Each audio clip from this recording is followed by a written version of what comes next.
ทีเด็ดโปรตุเกสซูเปอร์ลีกวิกตอเรียเซตูบันพบกับซันตาคาราลงสนามเวลา 4:59 วิกตอเรียเซตูบันเจ้าบ้านผลงานจาก6เกมหลังสุดพวกเขาไม่สามารถเก็บชัยได้เลยแม้แต่เกมเดียวทำได้ดีที่สุดเพียงเสมอ3และแพ้มากถึง3เกมในขณะที่ทีมเยือนซันตาคาราผลงานจาก6เกมหลังสุดพวกเขาสามารถเก็บชัยได้3เกมเสมอ1และแพ้ไปอีก2เกมราคาเปิดมาที่ซันตาคาราต่อเสมอเจ้าถิ่นวิกตอเรียเซตูบันฟอร์มช็อตเอาดื้อเสมอมา3เกมติดแล้วส่วนทางด้านทีมเยือนซันตาคาราเองฟอร์มกำลังกลับมาดีถึงกับเอาชนะทีมแกร่งอย่างสปอร์ติ้งบราก้ามาได้ด้วยสกอร์3-2จากสถิติที่เคยเจอกันมานั้น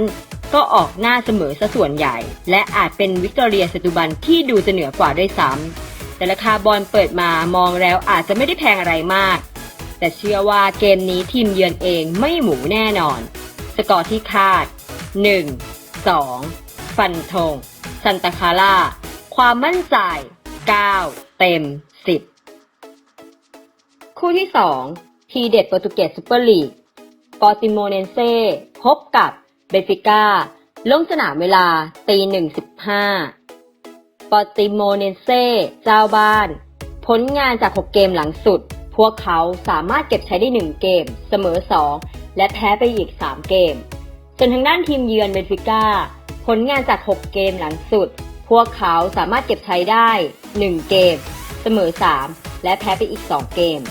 ราคาเปิดมาที่เบนฟิก้าต่อครึ่งควบลูกเจ้าถิ่นกลับมาเอาชนะได้ในเกมล่าสุดแบบพลิกล็อกเลยส่วนทางด้านทีมเยือนเบนฟิก้าเองฟอร์มพักหลังไม่เอาอ่าวออกหน้าเสมออย่างเดียวจากสถิติที่เคยเจอกันมานั้นเป็นทางเบนฟิก้าที่เหนือกว่าแน่นอนราคาบอลเปิดมาแบบนี้มองแล้วอาจจะแพงไปหน่อยตั้งแต่กลับมาจากโควิดพวกเขาเล่นแบบไร้อารมณ์มากๆเชื่อว่าถ้าชนะก็ไม่ขาดสกอร์ที่คาด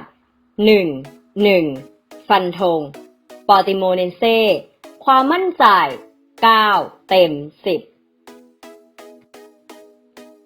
คู่ที่3ทีเด็ดโปรตุเกสซูเปอร์ลีกปอร์โตพบกับมาริติโมลงสนามเวลา 3:30 ปอร์โตเจ้าบ้านผลงานจาก6เกมหลังสุดพวกเขาสามารถเก็บชัยได้3เกมเสมอ1และแพ้ไปอีก2เกมขณะที่ทีมเยือนมาริติโมผลงานจาก6เกมหลังสุดพวกเขาสามารถเก็บชัยได้1เกมเสมอ2และแพ้มากถึง3เกมราคาเปิดมาที่ปอร์โตต่อ2ลูกเจ้าถิ่นปอร์โตฟอร์มไม่ค่อยดีเลยช่วงนี้จนล่าสุดล่วงลงมาอยู่ที่2ของตารางแต้มเท่าเบนฟิก้าแต่ลูกได้เสียน้อยกว่าส่วนทางด้านทีมเยือนมาริติโมฟอร์มไม่ค่อยดีเท่าไหร่ยิ่งออกไปเยือนด้วยลงเหวแน่นอนจากสถิติที่เจอกันมานั้นเป็นทางปอร์โตที่ทำได้ดีกว่าตลอดและราคาบอลเปิดมาให้เจ้าถิ่นต่อ2ลูกมองแล้วว่าแพงไปหน่อยเชื่อว่าเกมนี้ถ้าชนะก็ไม่ขาดฟันลองไปดีกว่าสกอร์ที่คาด 2-1 ฟันธงมาริติโมความมั่นใจ9 เต็ม 10ทั้งหมดนี้เป็นเพียงทัศนะส่วนตัวประกอบการตัดสินใจและตอนนี้เพื่อนๆสามารถแอดขอเข้ากลุ่ม VIP ได้แล้วค่ะอย่าลืมบอกว่ามาจากช่อง YouTube ของเราด้วยนะคะขอให้แฟนบอลทุกท่านดูบอลอย่างมีความสุขค่ะ